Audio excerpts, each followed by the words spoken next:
So when I'm in Revit environments, and if I'm wondering about doing some massing, I want to have access to my points. It's always better to be in the conceptual mass environment. So I will open that. Then as soon as it comes up, I will go under either add-ins or manage, and I will open Dynamo, and that depends on the version of Revit you're using. So when I open Dynamo, there I can say give me a new file. You can access all your nodes from here, and this is where you would model. So again, it's always very good to go and explore and see what tools and what nodes are available to you. But just very quickly to show you guys, right click here, you can type in whatever you want to get. So right now I want to make a grid of points, which means that I need a sequence of numbers, and they will start through these kind of information. So I'll give it 3 numbers. It will start at 0. So click, click, click, and click, and click, and click. That's the step size, and that's the that. So then I'll go to getting points by coordinates. I will give that to my x value and also to my y value, and then I would define my z as 0, which is the default, but I will also do that just in case I'm not, I want to have control on it.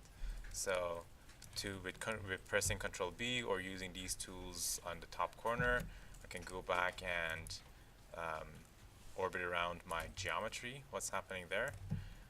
Do you guys remember why it's not a grid, it's just that thing? Yeah, right. Good. Okay, so here the lacing options, we talked about what is shortest, what is longest, and what's cross product. So it needs to be cross product to give us the whole grid.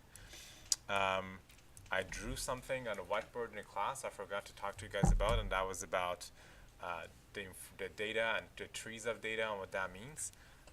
But hopefully through a watch, I can show you guys here. If not, maybe next time. Yes. So this is pretty clear.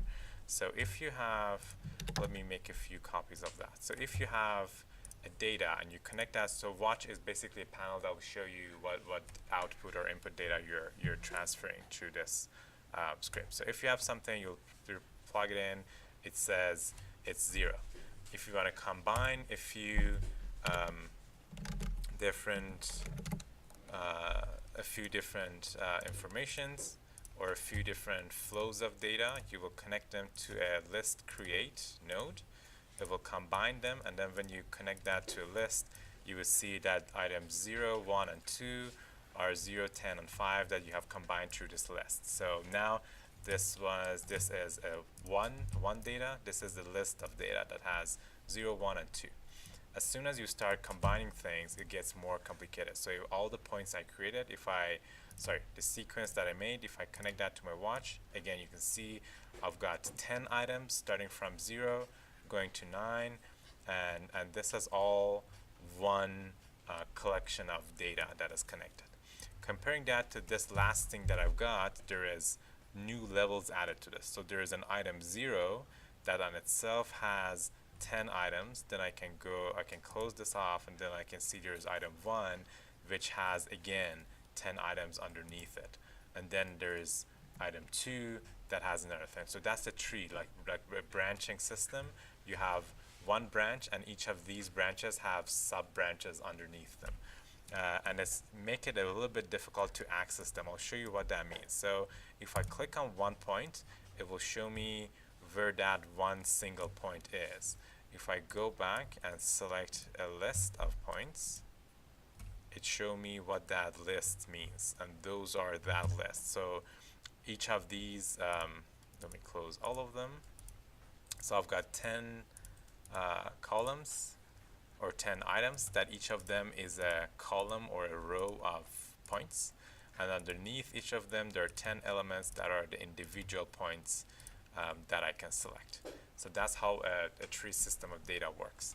in order to get rid of that or access data, and then if I do get item from index, and I give this list to it, based on how this thing is defined, it will go directly to one of these items, or all of these number zeros of all those branches. So it will go only to branch 0, or all the item zeros from all the branches. How confusing that is. Is it good? Is it clear? No? Okay. Okay, so yes. So you click there on list 5 and it brings all the list, all the column 5. Right? Yes. Is there a way of clicking on them to say get row 4? So yeah, so that's what I'm going to show you guys right now. Okay, so here I have an item list. So what this does do is get an index item from a list, or get an item from a list based on its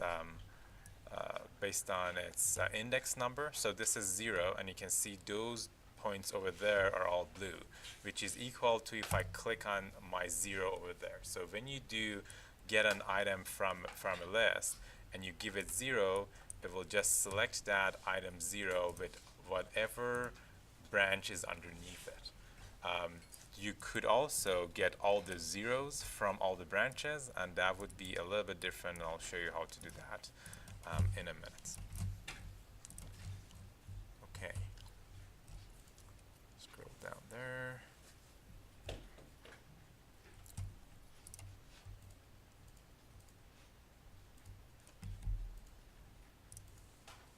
Okay. So there's this node called transpose that basically switches between columns and rows in a list. So if I use that and give my list to it, and now give this to my get index and select, you see instead of, and then this is a little bit confusing because all of these nodes are trying to have a preview and they're all blue. So I just select everything, right click and turn off preview so I can see clear what I'm doing. If I click on that, you see now the first row is blue. Now it's different than selecting all of those. It's selecting this. If I connect that to my watch, you see that I've got this list selected. So that's what the transpose does.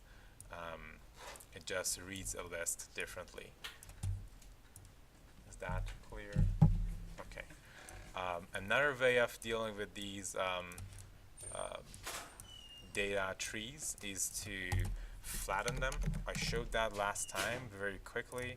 I just want to show you one more time what that means because it's very important. I'll get rid of this transpose. I don't need it anymore.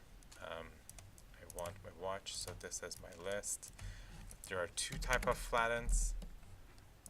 One of them is a list flatten, the other one is just flatten. The difference is, so you see this is the structure of my data tree. If I connect this to a flatten and then give that to the watch, you will see that now there are 100 points in the space. There's no hierarchy, there's no layers of tree, no branches. They're all into one big pool.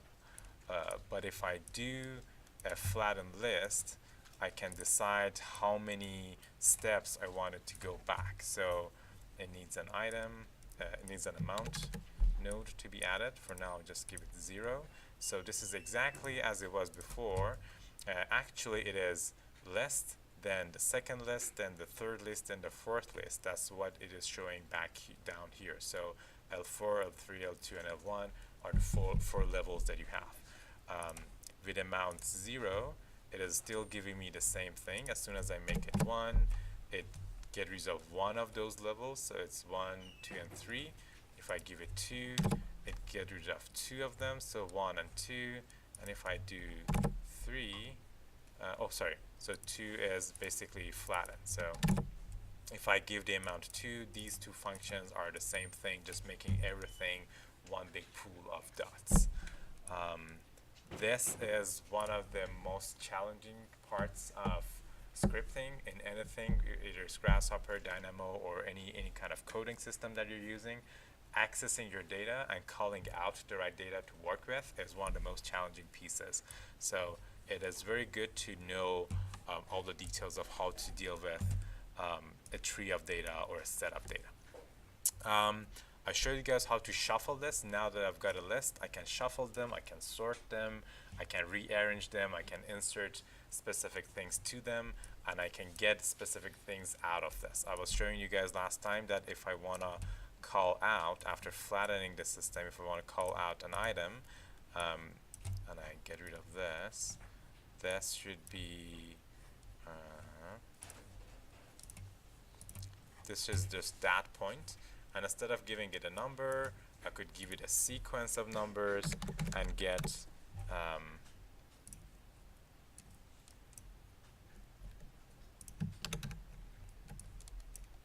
start from 0, go to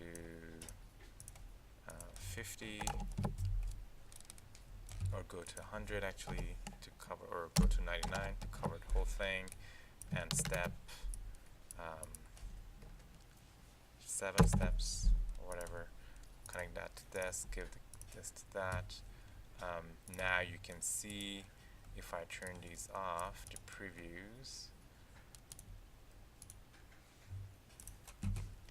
Now you can see this is selecting random points here, which are not random, but in the sequence that I picked. So going from 0 to last one, every 7 points is picking one of them for me. So if I want to access every 7 points, that's the way to get them out of the system. And then I can say, okay, now put a circle by center point and radius.